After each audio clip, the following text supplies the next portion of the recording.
You think you have free will because you get to choose what you eat. But let me ask you something.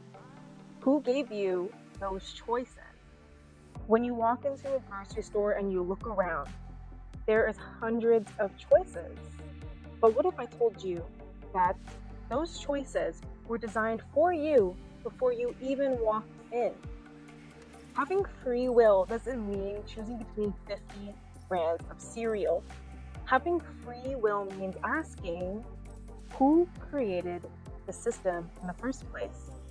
And what am I really feeding when I eat this? And that's the whole point of this video. Even if you are in the system, you don't need to be of the system. Think about it. Depending on where you live, you likely don't have the luxury, if you're watching this, to be growing your food all year round, and you may not even have a backyard to do so. So then, what do? We obviously need to go to the grocery store and survive on what they've stocked for you.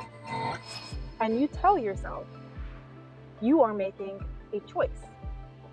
We have free will, yes, to choose fruits and vegetables, but they choose what is available. And most of us don't live in a beautiful country like Thailand where we have all this exotic fruit for dirt cheap. We live in a country where soursop costs $20. And yes, I understand the logistics of exotic fruit and imports to Canada, for example. Like, I do get that aspect. But the point is, did you even know that there was a variety that existed beyond what you see when you're at the grocery store? It's about convenience, not consciousness. And then they tell you, well, go ahead, pick whatever you want. You have free will after all. But only if it's inside a box. And that box, it was built by the program. And you were born into a food system that was built for profit, not for your health. So even if you are conscious and you did break out of the junk food loop and starting to choose better, that deserves a round of applause, because I know it's hard, and even for myself, it definitely is hard to get out of that addiction. But the game didn't just end there by you choosing healthier. It just got rebranded, because even the healthy food still has to be approved by the system first.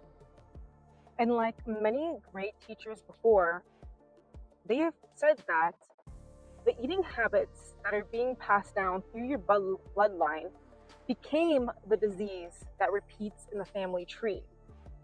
If your parents have diabetes and they fed you the same food that gave them diabetes, was that really genetics or was that programming? You see, you never stop to ask, who is behind my food and who am I eating? You weren't just born believing that some lives matter more than others. You were conditioned, guys. You were shown which lives were worth grieving and which lives were worth seasoning. You were taught to mourn ones with names, but to marinate the ones with barcodes. And I'm here to ask you, where did your empathy go? And who taught you to turn it off? So, with that thought, why do you keep choosing death when life is right in front of you?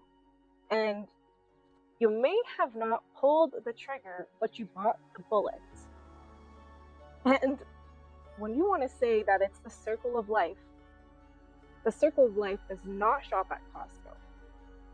And for the ones who say that they hunt, would you still choose this if you no longer are bound to survival and dominance?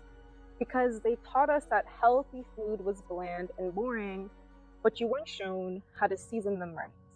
There are lots of recipes these days, and so becoming healthy should be the only choice. And at the end of the day, you still will have to go to the grocery store, and you may still survive within the system.